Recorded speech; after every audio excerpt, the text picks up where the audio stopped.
in a free and open society.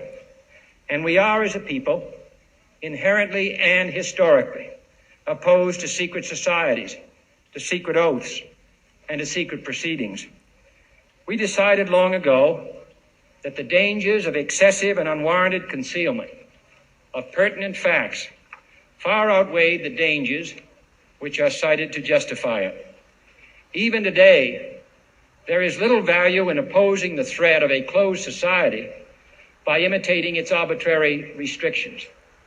Even today, there is little value in ensuring the survival of our nation if our traditions do not survive with it.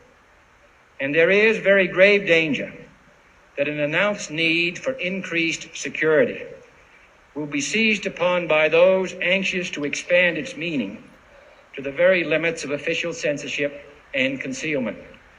That I do not intend to permit to the extent that it's in my control. And no official of my administration, whether his rank is high or low, civilian or military, should interpret my words here tonight as an excuse to censor the news, to stifle dissent, to cover up our mistakes, or to withhold from the press and the public the facts they deserve to know. For we are opposed around the world by a monolithic and ruthless conspiracy that relies primarily on covert means for expanding its sphere of influence, on infiltration instead of invasion, on subversion instead of elections, on intimidation instead of free choice, on guerrillas by night instead of armies by day. It is a system which has conscripted vast human and material resources into the building of a tightly knit, highly efficient machine that combines military, diplomatic, intelligence, economic, scientific, and political operations. Its preparations are concealed, not published. Its mistakes are buried, not headlined. Its dissenters are silenced, not praised. No expenditure is questioned, no rumor is printed, no secret is revealed. No president should fear public scrutiny of his program, for from that scrutiny comes understanding, and from that understanding comes support or opposition, and both are necessary. I am not asking your newspapers to support an administration, but I am asking your help in the tremendous task of informing and alerting the American people. For I have complete confidence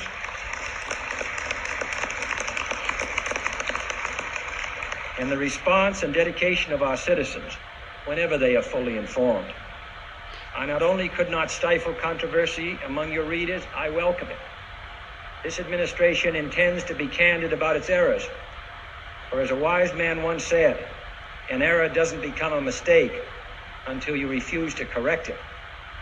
We intend to accept full responsibility for our errors, and we expect you to point them out when we miss them. Without debate, without criticism, no administration and no country can succeed, and no republic can survive.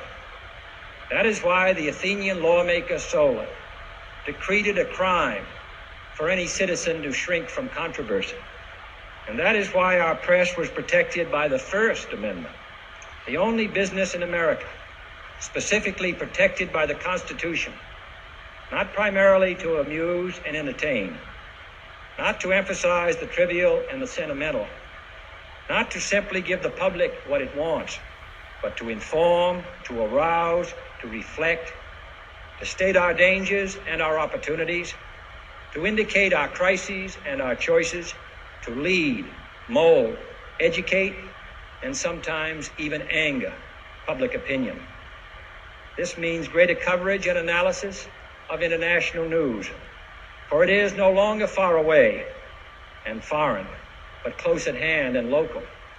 It means greater attention to improved understanding of the news, as well as improved transmission. And it means, finally, that government at all levels must meet its obligation to provide you with the fullest possible information outside the narrowest limits of national security. And so it is to the printing press, to the recorder of man's deeds, the keeper of his conscience, the courier of his news, that we look for strength and assistance, confident that with your help, man will be what he was born to be, free and independent.